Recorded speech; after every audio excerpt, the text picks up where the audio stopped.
பக்தி மன்ற அன்பர்களுக்கு வணக்கம். இன்று தஞ்சாவூரில் உள்ள பங்காரு காமாட்சி அம்மனை பற்றி பார்ப்போம். தஞ்சாவூர் மேலவீதியில் உள்ளது பங்காரு காமாட்சி அம்மன் ஆலயம். இக்கோயிலில் முன்மண்டபம், கருவறை, விமானம், ராஜகோபுரம் முதலியவை அமைந்துள்ளன.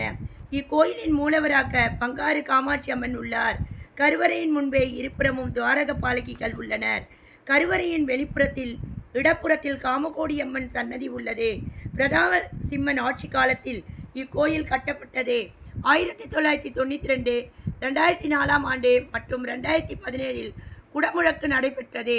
அந்நிய படையெடுப்பு தாக்குதல்கள் காரணமாக பூசாரிகள் காமாட்சி தேவியை தற்போதைய இடத்திற்கு கொண்டு வந்தபோது அவரது சிலை வேறு இடத்தில் இருந்ததாக வரலாறு கூறுகிறது. கோயிலின் மைய நிர்வாகம் முதலில் காஞ்சிபுரத்தில் நிறுவப்பட்ட சங்கராச்சாரிய மடத்தில் உள்ளது. நகரத்தில் தொடர்ந்து தாக்குதல்கள் நடந்தன. தெய்வத்தை பாதுகாக்க காஞ்சி காமகோடி பீடத்தின் சங்கராச்சாரியார் சிலையை உடையார்பாளையத்திற்கும் பின்னர் தஞ்சாவூருக்கும் மாற்றினார். பின்னர் 18ஆம் நூற்றாண்டில் பிரிட்டிஷ் படையெடுப்பின் போது மடத்தின் தளத்தையும் மாற்ற வேண்டிய கட்டாயம் ஏற்பட்டது. இதனால் தற்போதைய பங்காரு காமாட்சி அம்மன் கோயில் தஞ்சாவூரில் நிறுவப்பட்டது.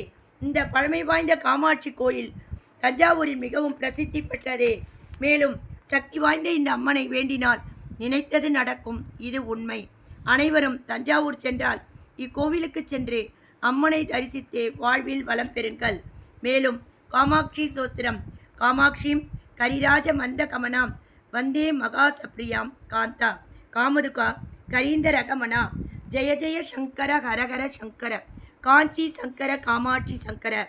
என்னுடைய பக்தி மன்ற சேனலை தொடர்ந்து கண்டு பல கோவில்களின் வரலாறு தெரிந்து கொள்ளுங்கள். சப்ஸ்கிரைப் செய்து லைக் கொடுங்கள். நன்றி, வணக்கம். மீண்டும் அடுத்த பதிவில் சந்திப்போம்.